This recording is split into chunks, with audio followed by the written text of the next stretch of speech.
ಗಂಧದ ಕಳ್ಳತನ ಆಗುತ್ತೆ, ಮರ ಕಳ್ಳತನ ಆಗುತ್ತೆ, ಬೇರೆ ಬೇರೆ ಆಗುತ್ತೆ. ಅದನ್ನು ಹಿಡಿಲಿಕ್ಕೇನೆ ಡಿಪಾರ್ಟ್ಮೆಂಟ್ ಇರುವುದು.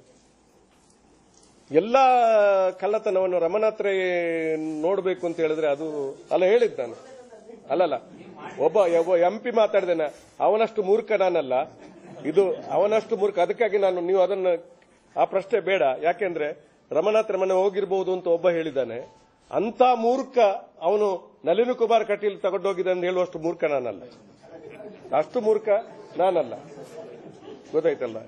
ಹೇಳುವಾಗ ಆ ಗೌರವಯುತವಾಗಿ ಯಾರ ಬಗ್ಗೆ ಮಾತಾಡಬೇಕು, ಹೇಗೆ ಮಾತಾಡಬೇಕು, ಏನು ಮಾತಾಡಬೇಕು, ನಾನು ಅವ್ರು ಹೇಳಿದಾರಲ್ಲ ಅವರಷ್ಟು ಮೂರ್ಖ ನಾನಲ್ಲ.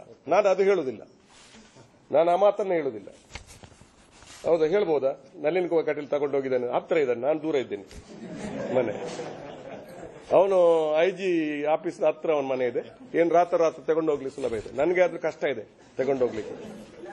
ನಾನೇನು ಮನೆ ಹೊಸದಾಗಿ ಕಟ್ಟುವುದಿಲ್ಲ. ನೋಡಿ, ಅದರಲ್ಲಿ ಒಬ್ಬನ ಸಿಕ್ಕಾಕೊಂಡಿದ್ದಾನೆ, ಅವನ ಮೇಲೆ FIR ಆಗಿದೆ, ಕೇಸ್ ಆಗಿದೆ. ಇದೇ ಮರವು ಅದ ಬೇರೆ ತನಿಖೆ ಮಾಡ್ತಾ ಇದ್ದೆ, 4 ಮರ ಹೋಗಿದೆ. ಇದು ರಾಜ್ಯದಲ್ಲಿ ಇಂತಹ ಪ್ರಕರಣಗಳು ನೋಡಿ. ಆಂಧ್ರದಲ್ಲಿ ಚಂದನ ಕಲವು ಮಾಡಿ 16 ಜನ ಸತ್ತಿದ್ದಾರೆ ಫೈರಿಂಗ್ ಅಲ್ಲಿ. ಅದು ಹೇಳುದು ದಿಸ್ ಇಸ್ ಈಗ ಓಪನ್ ಟ್ರೆಜರಿ. ಈಗ 1 ಲಕ್ಷ ರೂಪಾಯಿ ಇಲ್ಲಿ ಇಟ್ಟು ನೀವು ಹೊರಗೆ ನಿಂತ್ಕೊಳ್ಳಿ ಅಂತೆ, ಏನಾಗುತ್ತೆ?